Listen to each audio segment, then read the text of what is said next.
Today on episode number 608 of the School of Podcasting, he's back, the one and only Gleen, the Geek Hebert, and he's going to give us some tips on how to choose and work with a co-host. And wait till you hear his awesome Because of My Podcast stories. And I'm going to tell you about the times when stats don't mean a thing.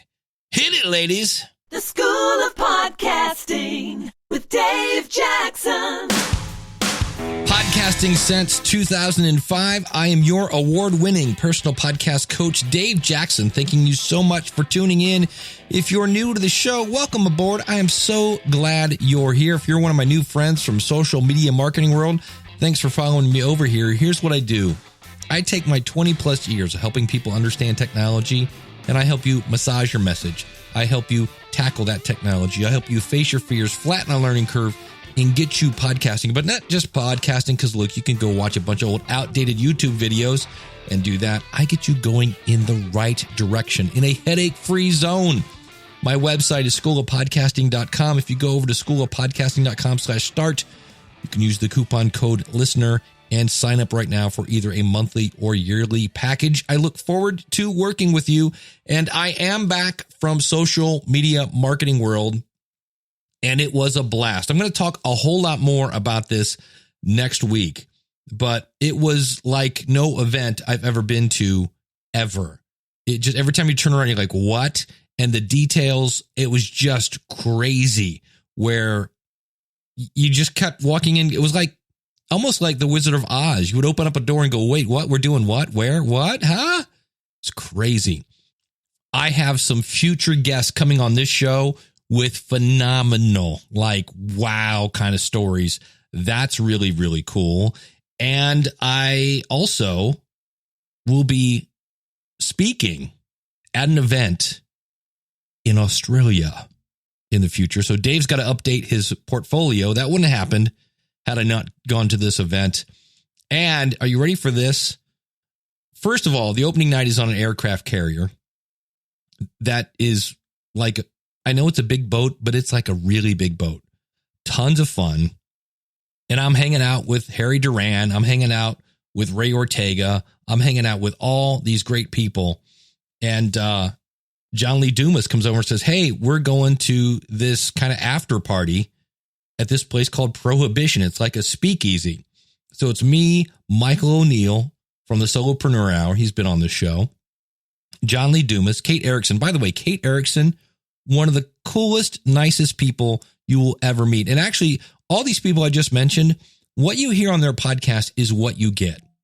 Ton of fun. And it's Harry Duran from Podcast Junkies, Natalie Jennings, who's this awesome photographer. And we head over to this place, and it's the first club I've ever been to where you have to, there's actually a velvet rope. We get down there, and it's like a local, blues jam. Open mic night for musicians. Well, Michael O'Neill is a phenomenal drummer. And he's like, yeah, put your name down, buddy. I'm like, I don't have a guitar. It's like, all right. So I talked to some people like, hey, can I play your guitar? And to make a very long story short, with Michael O'Neill on drums, me on guitar, some really talented bass player, and a really talented keyboard player. And oh yeah, the saxophone player from Pink Floyd. What?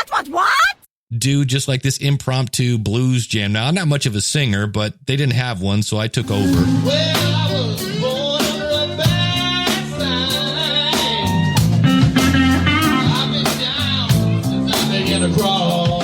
There's video proof of this, and I'll put links out in the show notes. Extra special thanks to Harry Duran from podcastjunkies.com for being an awesome filmographer. And I'm sure, because she took pictures, Natalie Jennings is just a phenomenal photographer, and she's got some pics of me playing guitar. So without even seeing them, I can just tell you they're phenomenal because Natalie doesn't take junk. She's an amazing photographer. And his hilarities and hysterics followed. It was a great night. And so part of going to these events, he said, transitioning, is that networking. And you know where a great place to network is? That's right. Podcast movement. That's right. It's the world's largest gathering of new and veteran podcasters, or really anyone looking to start their own podcast in the right direction. You can join over 2,000 podcasters from around the world in Philadelphia. When is it, Dave? It's July 23rd through the 26th. That's right, 3 days. 3 days of workshops, panels, parties, and more. The great thing about it, if you're not sure, well, am I going to learn anything from this? Yeah, they're going to have over 100 sessions on topics ranging from the technical aspects of setting up your equipment and the audio production to marketing. Of course, you got to tell people about your stuff. And then if you want to, how to monetize your show, that's going to be there. Then, if that's not enough, that's right. But wait, there's more. The Expo Hall features over 60 podcast service and equipment providers. So whether you're in the mood for a new microphone or if you're trying to figure out where to host your podcast, anyone who matters is going to be there in the vendor hall. Anyone who matters is going to be there, and that includes you. It's July 23rd through the 26th in Philadelphia, PA. I was talking to somebody on the plane back, and she'd been to the conference I just mentioned. I guess I can say that in the middle of an ad for Podcast Movement. It was at Social Media Marketing World. I said, hey, you coming to Podcast Movement? She's like, no. She lives in Pennsylvania. And I'm like, come on. I'm going to be there. Let's connect again. She was great fun. And so she will be there July 23rd. Like I said, anybody who is anybody is going to be there July 23rd through the 26th, Philadelphia, PA. Go to podcastmovement.com. Write this down. Use the coupon code SOP when you sign up and get $50 off any level of registration. Thank you, Podcast Movement. I got to hang out with Jared and Dan at the event that I just previously mentioned. So cool, guys. And it sounds like it's going to be a phenomenal event like it always is at podcastmovement.com. Use the coupon code SOP. Thanks for sponsoring the School of Podcasting.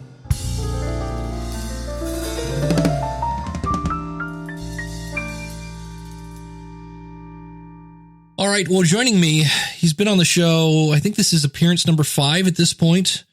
Don't be fooled by cheap imitations. And you're still having me back. I'm so impressed. The one, the only. Wow, I just snorted. That was great. I'm trying to figure out if I'm going to leave that in or not. I was going to say something, but I decided not to. America's horse husband from horseradionetwork.com, the one and only Gleen Hebert. Welcome to the show, buddy. Hey, it's good to be back. It's always fun to be on this show. And we haven't talked in a while. We got a lot to do. It has been a while. We kind of bumped into each other at PodFest, which was great. And then you had the really hard job of running off to a cruise. That's right. I didn't even get to stay for your roast because we had to get to Miami to the port. Yeah. So you're always doing fun things with your audience. How did this one come about? How long did you promote it? Give us the skinny on if somebody wants to do a cruise. What are the ins and outs of that? Well, this has to be one of my favorite because of my podcast stories that I've had in 10 years, just because it was so much fun. We decided that there was nobody doing cruises for horse people. And I didn't want it to be I didn't want to work too hard. So it wasn't a seminars all day. It was nothing like that. We just build it. This is horse people can get together and go on vacation together. And that's how we build it. We called it the Horse Lovers Cruise. And we were hoping, I dealt with MEI Travel, and she was terrific. Michelle from down on MEI Travel. It was so easy. She did all the work, basically. Definitely get a travel agent if you're booking a cruise. So she did all the work. We were hoping we had 12 spots, 6 cabins reserved, and we ended up with 24 cabins with like 48 people. Wow.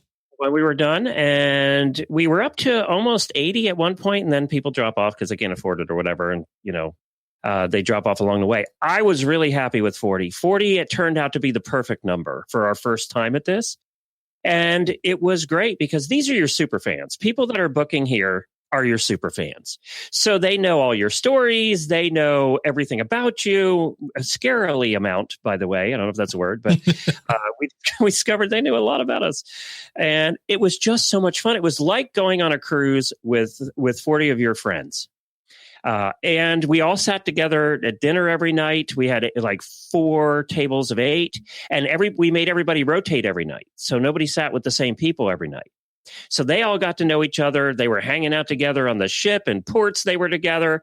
It just worked out beautifully. And of course, these are the super fans. So they had something in common to talk about. And that's you, right? It's your shows and you. In our case, they had horses to talk about too. They had that in common. And they brought their husbands, and the husbands all had a great time. I heard a couple of the horse husbands did not want to come. They did not want to hang out with horse people. And they ended up having a blast and are coming back next year. Nice. I think we did everything right on this one for our first one. We had one of our listeners had been on a cruise 10 times, and her name's Rhonda, and she's our only legacy listener. And what that means is she's listened to all 6,700 episodes since day one of the Horse Radio Network. That's insane. Only one we know. And she's been on a cruise 10 times. So we made her Julie, the cruise director from Love Boat. And he was Julie the whole time in the private room we had on Facebook. She answered 1,000 questions because 80% of the people, this was their first cruise. And the only reason they went was because they were going to be with other horse people and other listeners. And she answered all the questions. She was terrific. We ended up getting 3 free tickets because of the amount of tickets we sold. And we gave one to her, because she was so good, and she was terrific on the cruise. She was answering questions. People sort of gravitated to her because she knew her way around and where to eat and what to do. And getting her involved was one of the best things we did. But it was just so much fun. We did lanyards that were very light blue with had Horse Lovers Cruise on them. Best thing we ever did. We gave them to everybody. Everybody got a gift pack when they came in with little goodies. We had sponsors all donated stuff, and we had a whole bag of goodies for everybody. And those lanyards, we saw them from across the ship. You know, it was one of your people, and they were all talking to each other. It just worked out. We did a game show night where we played Family Feud, got everybody to play. At one point, everybody played Family Feud, and then we had donations from our sponsors, and we gave away prizes that night, totaled almost $1,500, but everybody in the room got a prize. And that's the only things we did that were formal. Ate dinner together, game show, no seminars, nothing. It just was vacationing with listeners, and it was a blast. It really was. We're already booking next year's. Nice. Yeah. It's just a fun because of my podcast story. Well, I understand we have a twin spin of because of my podcast stories. Of course, like you said, it's been a while since you've been on. It's been a while. You had another thing that happened because of your podcast. Yeah, we belong to a group called the American Horse Publications, which is the journalists for the horse world. They have their own association. So it's an association for journalists in the horse world, magazines and websites and whoever does any journalism at all for the horse world. And we joined several years ago when they finally had a category that we could join, because we're not really journalists. I consider us clowns on the air, right? But we're entertainers, and they finally did a category for podcasters. So we joined, and we've been a member ever since. Well, now that podcasting is becoming hot, 2 years ago, I did a session at the national conference for this group on podcasting, and it was maybe 20 people there 2 years ago. They wanted to do a webinar now called Podcasting for Publications, and we had 50 people there. Wow. It was just the other day I did it. It was a half an hour, and I put a little presentation together, which I'll give you the link for, and you can put in your show notes because people can watch it. It's on YouTube. Nice. So if they want to see that presentation I did about why publications are getting into podcasting and why they should.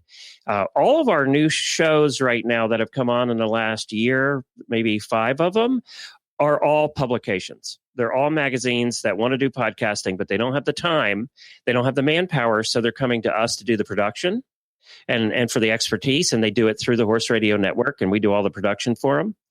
And that's all magazines. The advantage they have is they have a built-in audience already. They have subscribers. The other advantage they have is they already have advertisers they have relationships with. So for them to sell ads onto a podcast is much easier than us doing it cold. So they already have the 2 things that every podcaster dreams about: a built-in audience and built-in sponsors. Yeah. All they need now is somebody to talk, basically.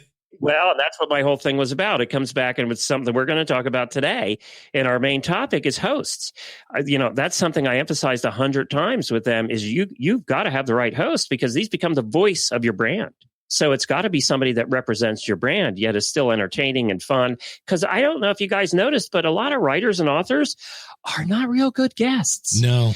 Kind of boring. And so for the publications, that's the hardest thing they have to do is find somebody, may not even be somebody that's in their inner circle or an employee. They have to go outside a little bit to find that right person. Well, you have been kind of migrating through some new things over at the Horse Radio Network.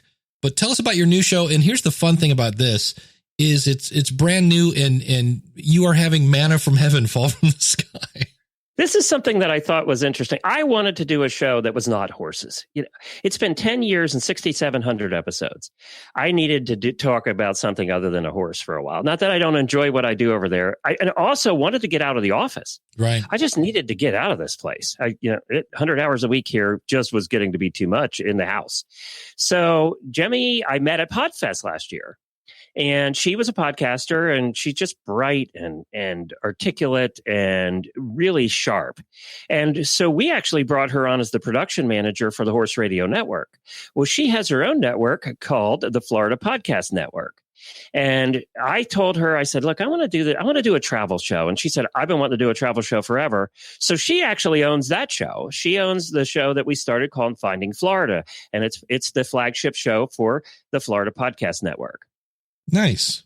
I'm her co-host, basically, and it is the most fun I've had in 10 years. We actually go on adventures. We go out, and we did it a little differently. We didn't want it to be an interview show. I was tired of interview shows. I've done a few, and we didn't want it to be an interview show. We wanted to go out and actually live life and do things. So it became a show. We came up with this concept that we had challenges. So each episode is a challenge, and it's, can we get this certain number of things done at this location in one day? And it's usually 10 things. We have to accomplish 10 things in one day. And it's very difficult. Some of the things are not easy to do in one day. But we were 3 episodes in, and she went to visit Florida, which is the umbrella organization for all tourism in Florida. By the way, Florida is the #1 tourist destination in the world. Tourism is our biggest business, and it's the #1 in the world. So the tourism bureau here is huge and millions of dollars of budget. They run a conference every year where they get all these people together, like wholesalers meet retailers in the tourist world. And she applied for press passes, and they said, yeah, sure, you guys can come. They had her fill out a little form, and we went. They paid our way to go to Fort Lauderdale for 3 days, put us up in the Hilton overlooking Bill Gates' yacht, which was right outside of our window, gave us rooms at the Hilton, put us up, fed us for the 3 days, completely different than anything I was used to in the horse world, because they actually have money. And they spend it. And we got to meet everybody who was anybody in tourism in Florida. And they said that we were the first, get this, Dave, we were the first podcasters to ever ask to come to this conference. And they were thrilled that they finally had a podcaster at this conference. Wow. How many travel podcasters are there? And nobody's ever thought to go to the conference that's the conference for travel in the state of Florida. Nobody ever thought to ask to go. And we got to meet everybody. By the way, not one person, you're going to love this because you know how I feel. Not one person asked us what our numbers were. That's amazing. And they're terrific. We just started. We had 3 episodes by the time we went. So we have hundreds, or thousands, probably low thousands. And that's only because I came with an audience and Jemmy did too. Right. But very low numbers. Nobody ever asked. And since then, now we've been on several adventures, and the tourist bureaus for each place we're going, that we met there, have arranged the entire thing. We just got done with Key West off the cruise. That was one of our stops, and we did a show at Key West.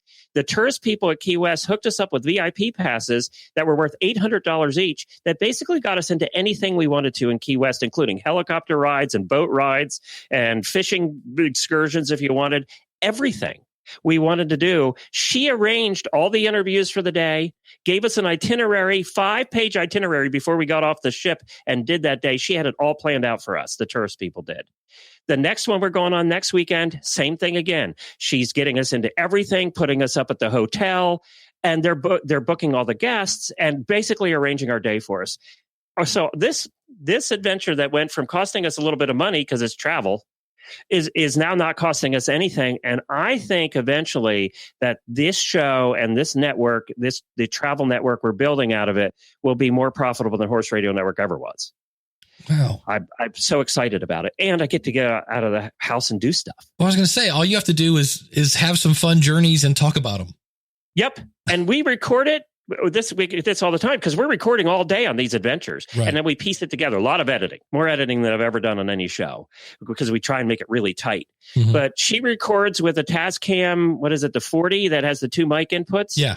She records with that. And then I do a backup on my Samsung phone on a program called HI-Q. High Q. That's what I use for my recorder.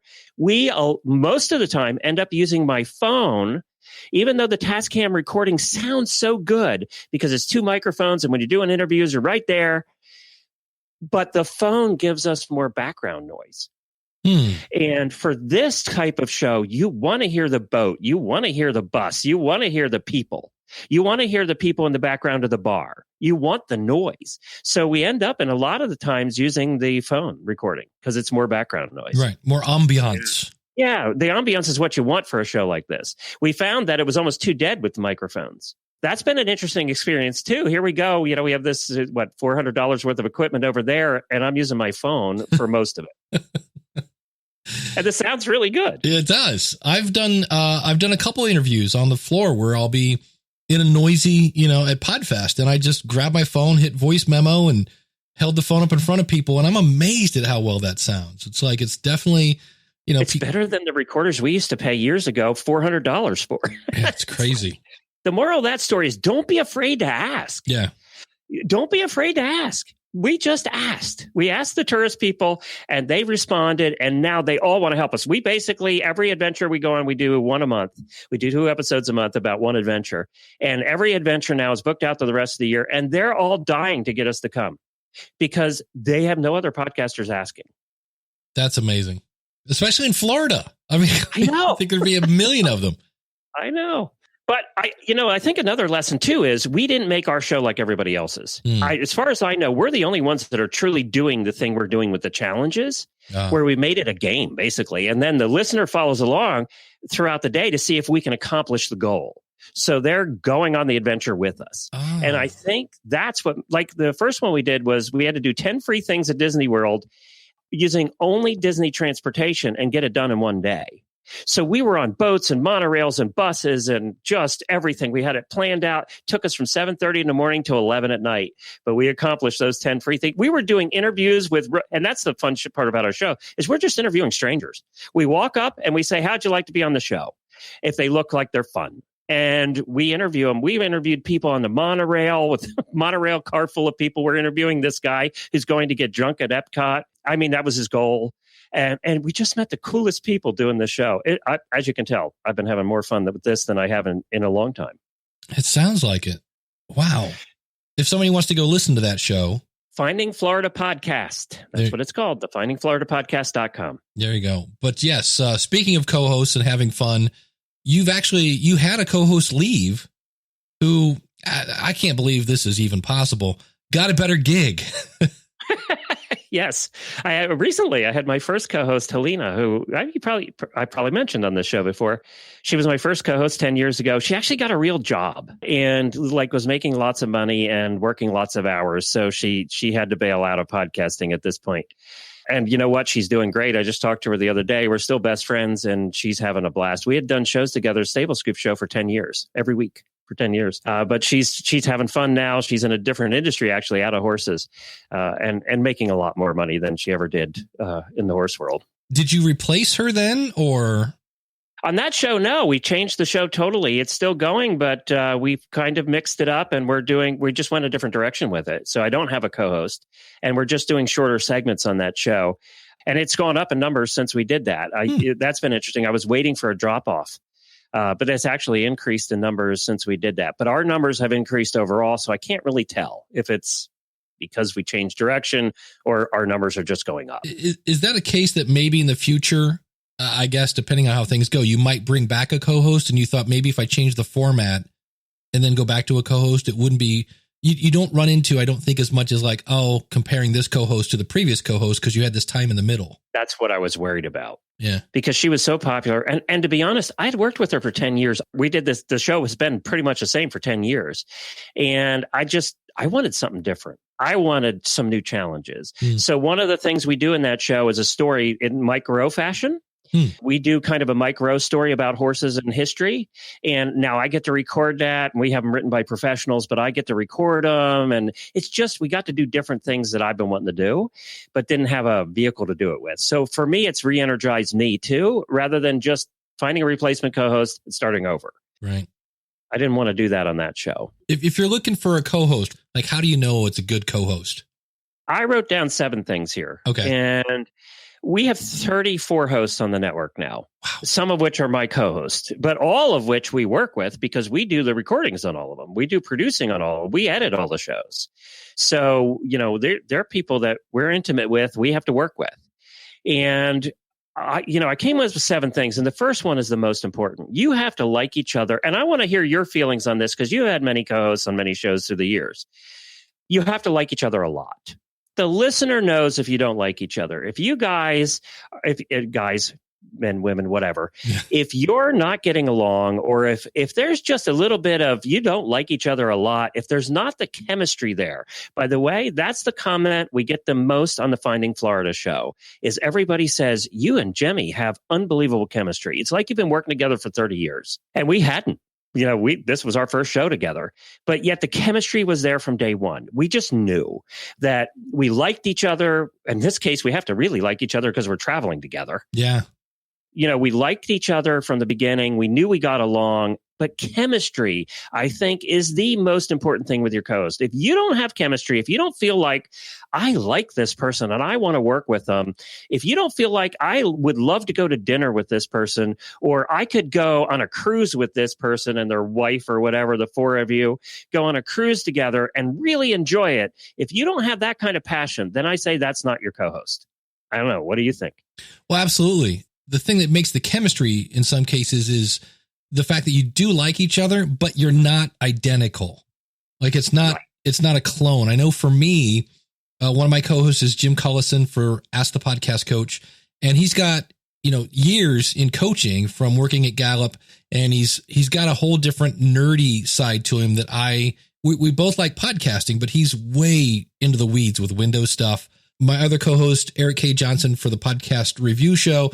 This guy has 30 years in radio, so he's much more knowledgeable when it comes to shaping content, where I'm kind of more the technical geek on that show. So, but yet again, we both love podcasting. So we have things in common, and then we have things where you pull each other's resources to then come together. So that's, I think, what's made it work for me, at least.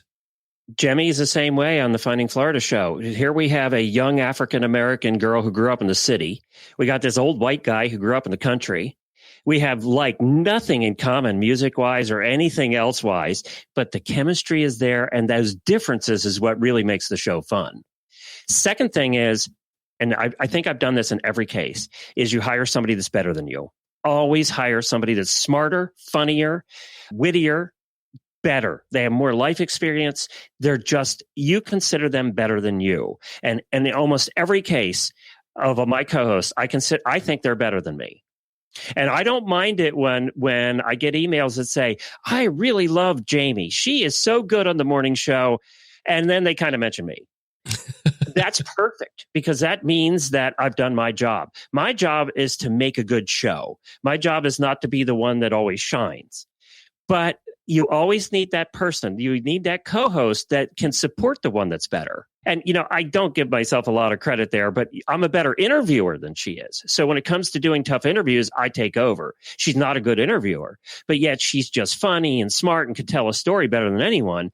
So on the morning show, it really does work. I really do think I hired somebody that was funnier and a better storyteller than me, yet I'm a better interviewer. So when it comes down to the serious stuff, I think it comes back to me on that.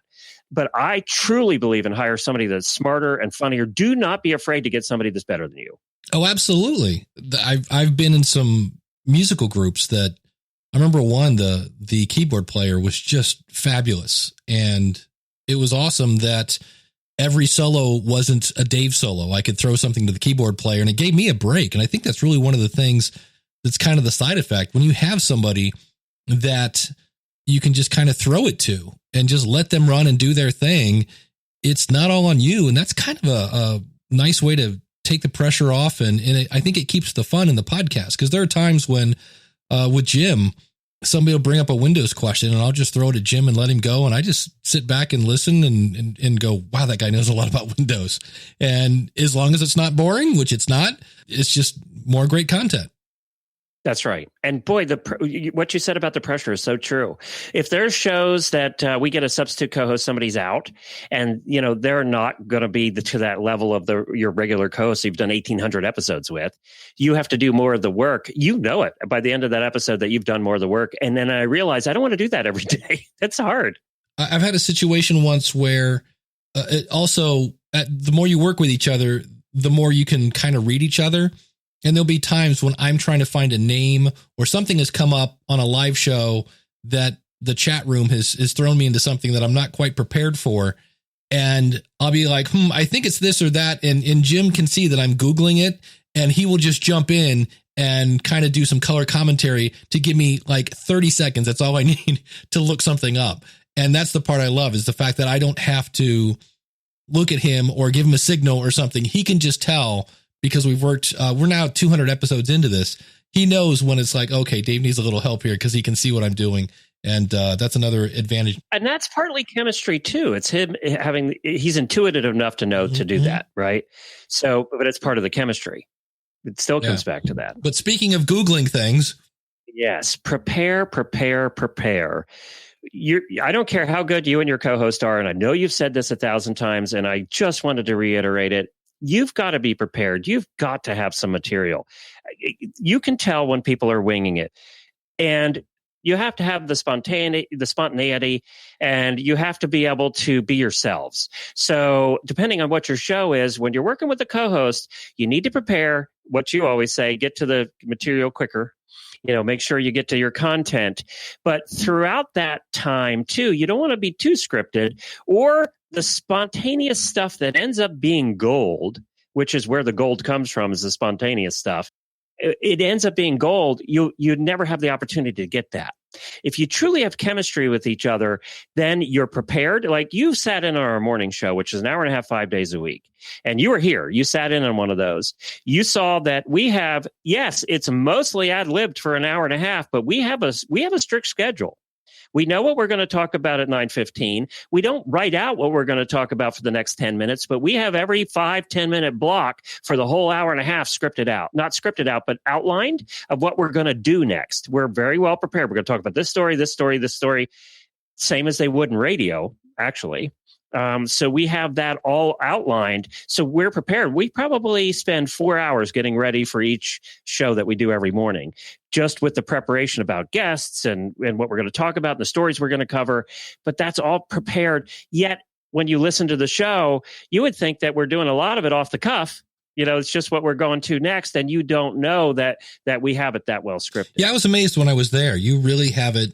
You know exactly where you're going. And I think that then makes it more at ease. You don't have to think about, well, should we say this or that? You know right where you're going. And I think because you're then at ease, you then do have the ability to kind of just chill out and talk with each other and be spontaneous, because you know right where you're going. And you also know when it's finished. Well, that's it. That's an important point, because we know, okay, we're at the end of our 10 minutes. We might not be quite done, or we could beat it to death. But we're on. We know we have to move on to the next thing. So we're not beating it to death. We're moving on. And it's probably was the best thing we ever did, because we tend not to go too long on things then. Always leave them wanting more, not less. Yes. Don't turn into the Saturday Night Live skit that would have been great at 2 minutes, but they dragged it out to 5. Right. Right. Or 15 in Saturday Night Live's case. Compromise. God, this is important in marriage. It's important with your co-host. There have been many times when my co-hosts have come to me and said, I think this would be a good thing to do in the show. And I've gone, that's the most ridiculous thing I've ever heard. I thought that. And in the beginning, 10 years ago, I probably would have said, that's the most ridiculous thing I ever heard. Now I've learned better, because a lot of those segments that they've said, I really want to try this, and I would have poo-pooed 10 years ago that we're now doing, have become the most popular things, and I was absolutely wrong. So if you're going to have a co-host that you have good chemistry with, trust them. Trust them that when they come to you with an idea, don't be afraid to try it. Number 6. Number 5 is compromise. Number 6 is don't be afraid to try new things. Try them. That's how our most popular segment, all of our shows, you sat in on it, called Really Bad Ads, where listeners submit really bad Craigslist ads about horses for sale. We make fun of them for half an hour, and it's hilarious. You listen to it on Fridays. That happened by accident. just because my co-host said, hey, found some bad ads on Craigslist. Can I read them today? I thought it was a ridiculous idea. It is the most popular half hour we do every week. And we get hundreds of submissions every week. People love really bad ads. There you go. Now, have you tried something that just tanked? Oh, yeah. You're going to do things that tank. And you'll know. I think you know, right, Dave? You've done things, too, that you probably went, okay, I didn't even like doing that. When you were done, you just went, oh, that just didn't work. It didn't work for me. It probably didn't work for the audience. And you don't get any feedback on it. And you're just not excited about it. And if you're not excited about a segment that you've tried, just move on. I remember once I did a segment and I had 2 people say, please don't do that again. I went, that's all I need. 2 people. That might as well be 2,000. I was like, all right, message received. I will not do that again. Yeah. Yeah. Just move on. If you're not excited about it, they're not excited about it. And they know, they just know. But don't be afraid to try the and the spontaneous things sometimes turn into your best things that you're going to do on the show, and they're going to become regular segments. It's not something you plan. In improvisational theater, we say the funniest stuff is not anything that was planned. It just happens. Finally, this is the ultimate. I call it the wake up test. You've been working for somebody for a while, and you wake up in the morning and you're excited to record your show that day with that person. If you have a wake-up test. The wake-up test is you wake up in the morning and you go, I'm kind of dreading doing the show today. And it's because you're working with that person. You just realize that I'm just not excited to work with that person as much anymore. Bail, because the audience knows. Your numbers are probably going down anyway. The audience knows when you two aren't syncing anymore, and it's time to bail. We had one case where we had 5 shows on the network, and there was a host that hosted 3 of them. And I just wasn't feeling it anymore. And one day I finally woke up and said, look, we just got to part ways. And she was hosting 3. I had to find co-hosts for all the shows. I had to scramble. It was the best move I ever made, because the next day I woke up and said, I'm excited about doing this again. So I don't know if you agree with that, but I call it the wake-up test. Well, I can see that.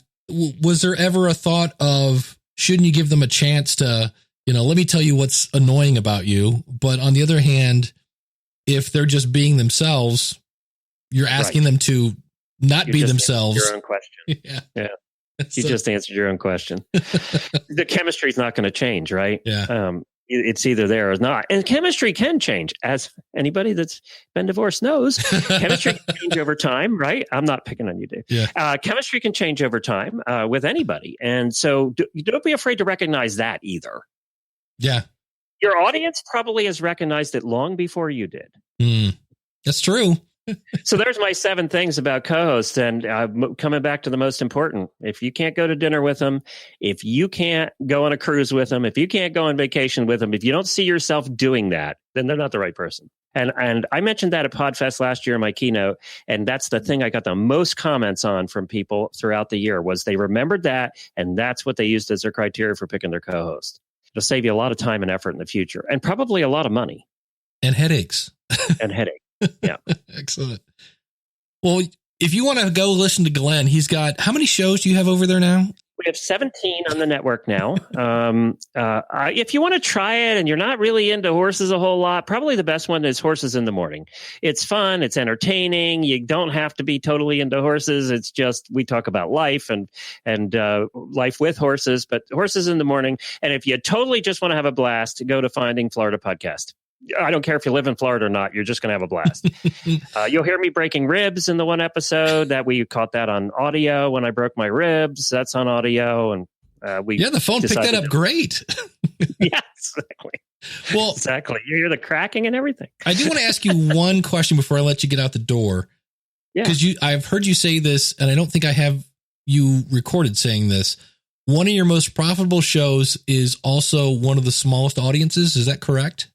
But it's a very targeted audience for a specific niche. Okay. So the people listening to that tend to be some of our most affluent listeners, and it's very targeted. So we have another show now that's even smaller than that. It's one of our affiliate shows. It's owned by somebody else. We produce it. It is targeted, and it probably has about 500 listeners, but he has advertisers galore on that show because they want to target those 500 people. That's the 500 people they want. And they're willing to pay to target that 500 people. So, it's not always audience. It's what I always say. It's not about the numbers. It's about, are your sponsors getting the results they want, targeting the people you do have? And in several cases with ours, it's a smaller audience, but they're the exact audience that those people are looking for. Nice. It's that audience. Beautiful. Love that dude. Glenn Hebert. Find him over at horseradionetwork.com. Find him at findingfloridapodcast.com. And I wanted to share something real quick here as we get out the door. Like I said, I'll definitely be talking more about my experiences at Social Media Marketing World next week. And that is, if I told you there was a race car driver who 16% of the time when they started a race wrecked, or shall we say they did not finish, would you hire them knowing that 16% of the time they're not going to finish? How would you like to have somebody who was in 191 races and won 0?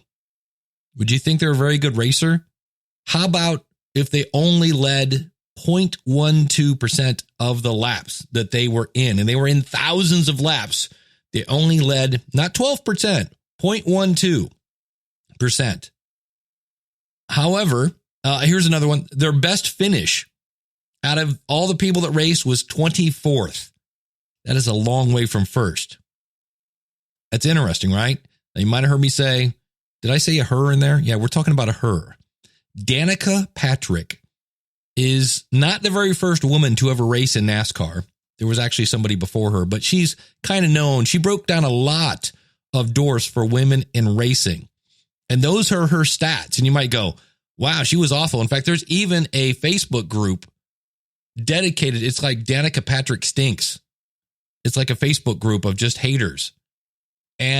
But those are the stats. Now, if we looked at that, you could say, well, she was awful. Good riddance. Holy cow. And this is my point. Stats are not the only way you measure your podcast. When people say things like, I've only got 80 downloads. My background in teaching, I divide everything by 20. That's 4 classrooms of people. That's half a hallway of the old building where I used to work. In a world of HBO and Cinemax and Showtime and AM, FM, satellite radio and DVDs and Hulu and Netflix, they are choosing to listen to you. So check this out. Here's some other stats. So she didn't win any races out of 191. She did not finish. Can we just say wrecked? Because she did that a lot. Her last race she wrecked 16% of the time. She only led 0.12% of the time. Finished 24th was the best. However, she has a very strong fan base and was voted the IndyCar Series most popular driver from 2005 to 2010, and the NASCAR Nationwide Series most popular driver in 2012. Danica Patrick was voted the favorite female athlete at the Kids' Choice Awards in 2008, 2012, and 2013. So she was popular. Oh, yeah. And one more thing. In 2017, she was the number 3 top earning female athlete, coming in at just $9.2 million.